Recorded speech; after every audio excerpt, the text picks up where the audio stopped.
What's going on, guys? I'm just making this video quick. It's going to be about the freshwater lures that I use this time of year. It's the beginning of December, and there's not really too much to fish for saltwater right now, unless you're going to jump on a party boat and try to catch the tail end of sea bass season or cod. So we usually switch over to freshwater, do some bass and pickerel mostly, trout and some smaller stuff.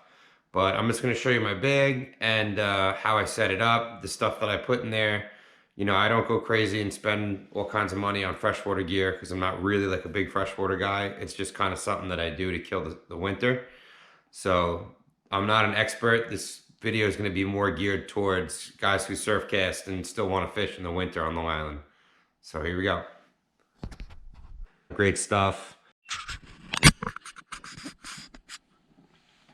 All right, so this is the bag that I use. It's an Orvis fly fishing bag, but I use it for both my freshwater and fly fishing stuff. I just change out the stuff I have in it. I like it because it's a shoulder strap bag. You can pull, across over your shoulder and get to all the stuff on your chest. And it's not a huge pocket, but I just keep two boxes in here. Like I said, I travel pretty light, when we're doing the freshwater fishing this time of year. This front pocket, I keep, some fluoro. I think that's like 15 pound. My freshwater license. I have two sets of worm hooks. So I'll get into more of these later. And I have just a bag of soft plastics so I don't have to keep a million things in here. And the first thing I'm going to show you is the main box and everything that I use. I'm going to try to keep this video kind of short and sweet. So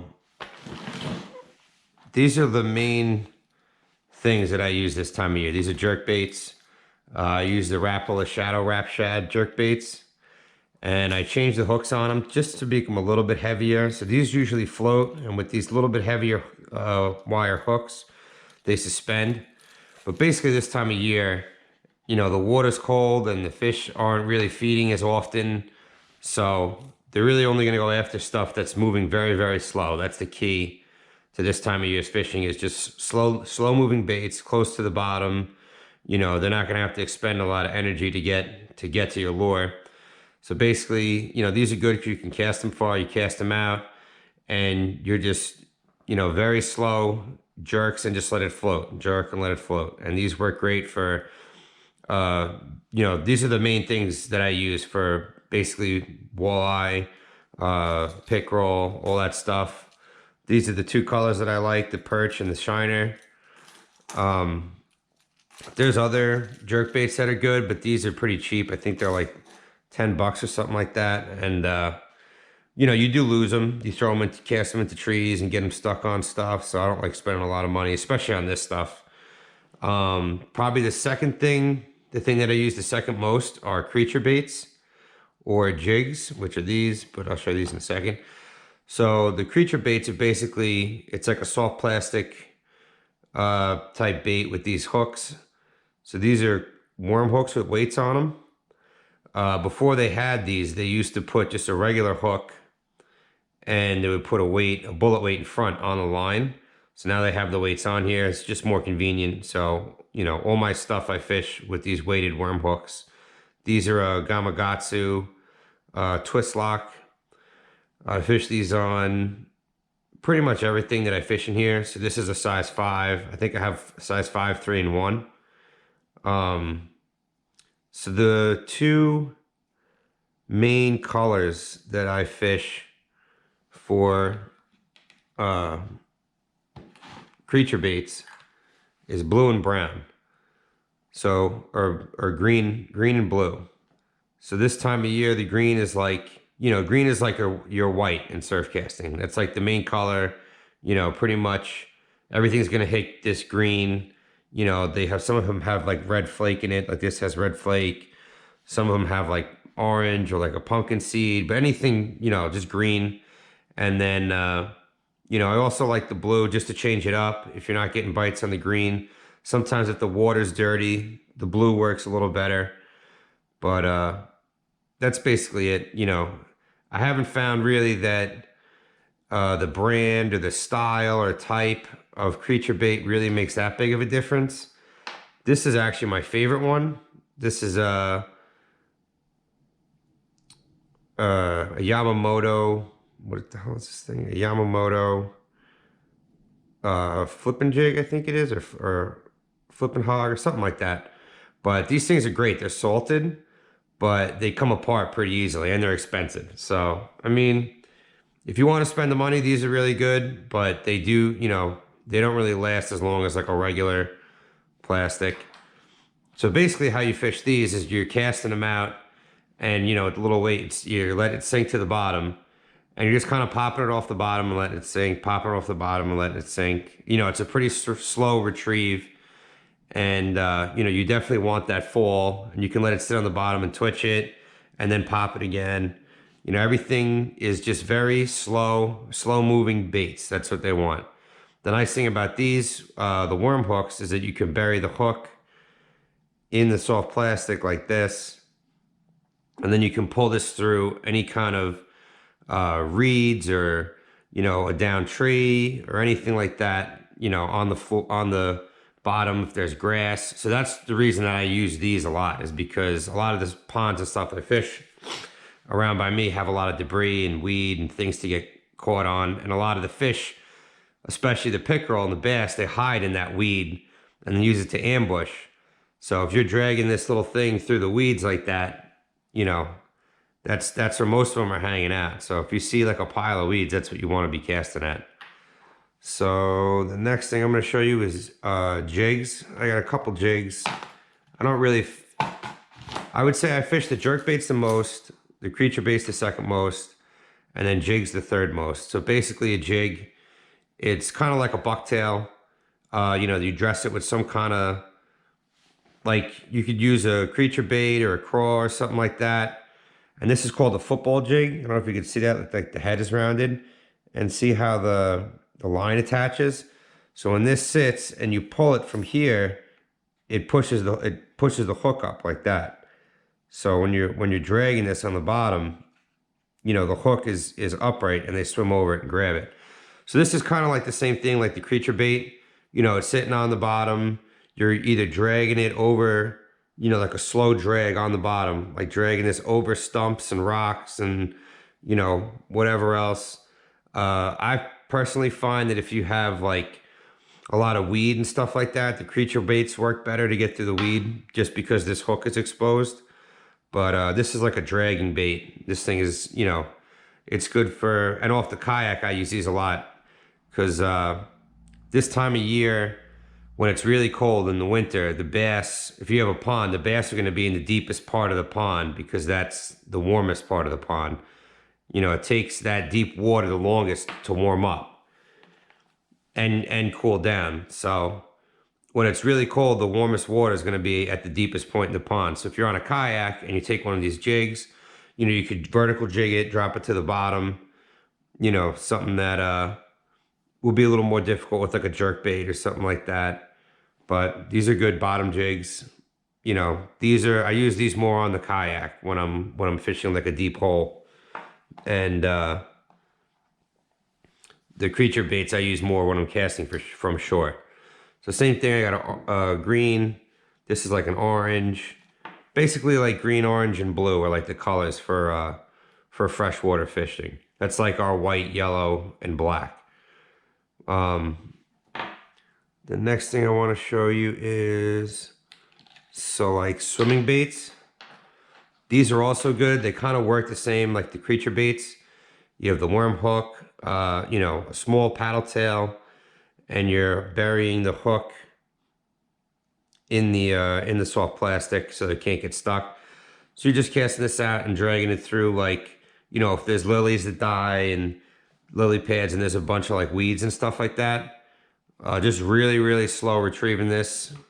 You know, this is actually a Northeast Jigging Company, which is a saltwater paddle tail that I use, and these things are great.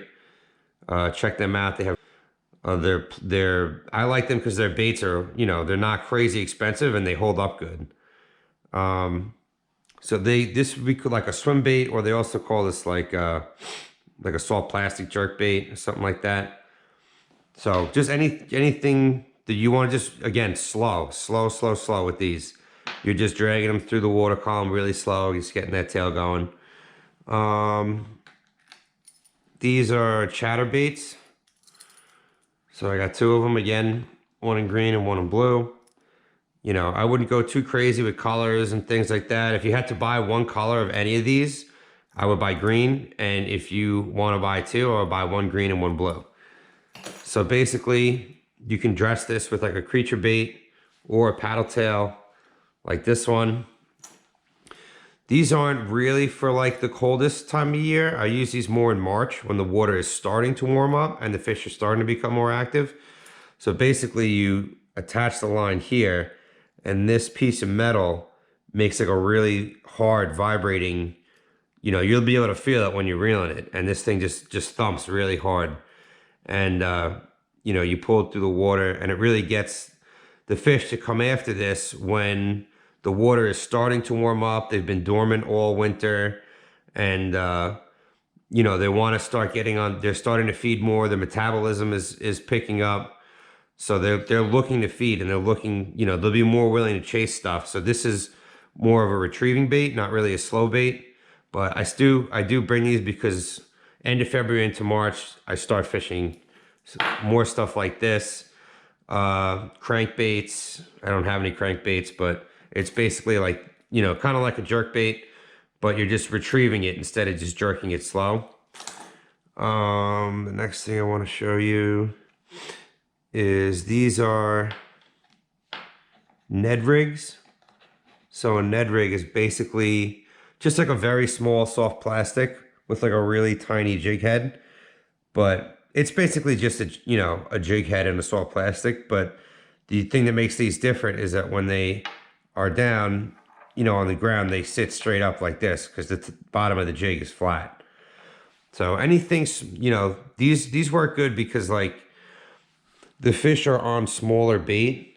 It's easier for them to consume and digest something small when the water's really cold and their metabolism is really slow. I don't fish these a lot, honestly. I mean, I know they do work really good and they do get picky fish to bite, but this is something I would fish off the kayak, you know, in some deeper water. Just let it sink to the bottom and you're just kind of like popping it off the bottom and letting it flutter back down.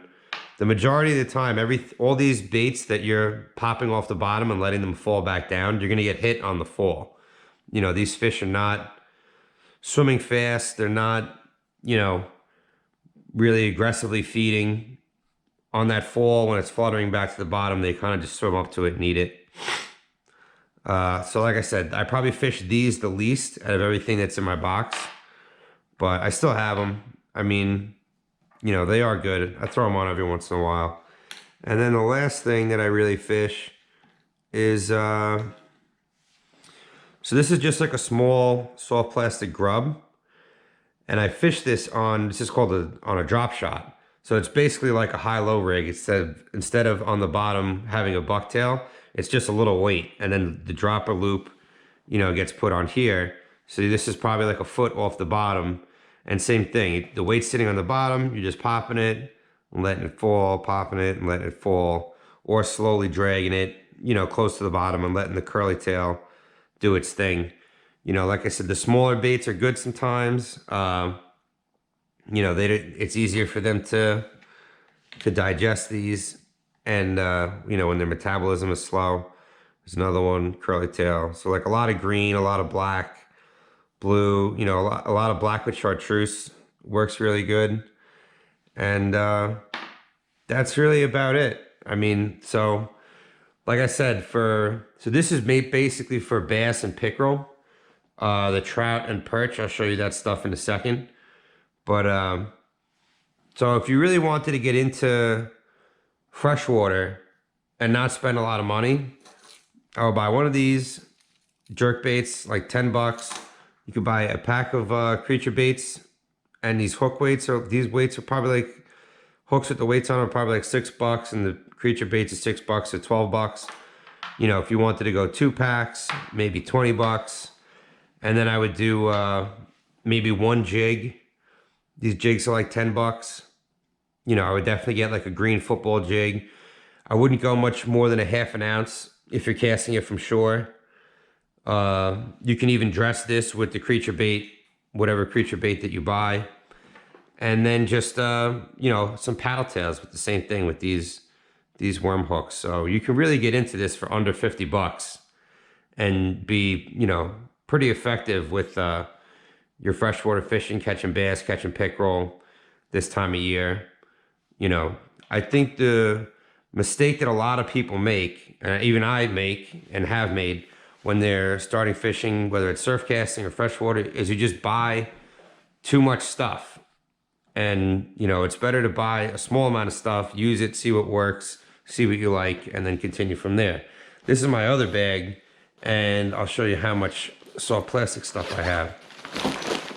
This is all soft plastic stuff that I never use, because when I first started fishing, I bought a million things. I had to have every color and, you know, creature bait, and I have 9 different creature baits and swim baits and all kinds of stuff, and it's really just not necessary. If you find something, you know, like that works, like these havoc baits are great, missile baits, you know, try them and just whatever you like. It's not, you don't have to buy a million different things. So this is basically what I carry on me. And, you know, for pickerel and bass, for this time of year, the things I would remember is just slow moving baits. Everything is slow. Everything is, you know, cold, and the fish are going to be in the deeper water. If you could find a day that the temperature spikes and they're going to come out of that deeper water and come onto like a shallow spot and feed. So if you could find a spot where you could stand on the shore and cast into 15 or, you know, 8 feet of water, something like that, you have a good shot at getting some fish, some feeding fish that time of day. This is the other box I carry on me. I'll just run through this quick. This is basically for perch and trout. So 90% of my perch fishing is with these white marabou jigs. A marabou jig is basically just a bucktail, instead of deer tail hair. This is like feather, but it's the exact same thing as a bucktail. You fish it the exact same way. You know, the jig heads obviously are very light. I think the ones that I fish the most are like the 1/32 ounce jig head. These are pretty cheap. The black ones I use for carp, because carp eat bugs and things off the bottom feeders. Most guys fish like bread balls and things like that, or like corn for carp. I like fishing lures at them. I mean, it's definitely harder to get them to bite a lure, but this is what I've had success on, is these black marabou jigs, or these like orange or brown marabou jigs, because they do eat, you know, bugs and stuff off the mud bottom. And you know, same thing, you just pop this off the bottom like a bucktail.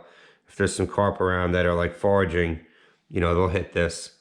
The other thing that I use for white perch is these grubs. Any kind of little, very, very small curly tail grub with like a 1/32 ounce head or something like that, or like a 1/8 ounce head.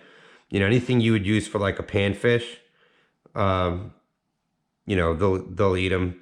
The white perch are tough just because they're hard to find, but if you do find them, they'll pretty much eat, you know, whatever you're throwing in the water that's small like this. And then this is what I use for trout. The main thing that I use the most for trout is this gold, like Castmaster. Gold Castmaster is, I personally think, the best thing to fish for trout for. This is a 1/4 ounce. You know, I cast this off my ultralight rod with, I think, like 4 or 6 pound test or something like that, mono. And so even this, you know, you can get into like the perch and trout fishing for pretty cheap. Like, I think they sell a pack of 4 of these for like $6 or something like that. You know, the marabou jigs, I think you can get a pack of 10 for like $10.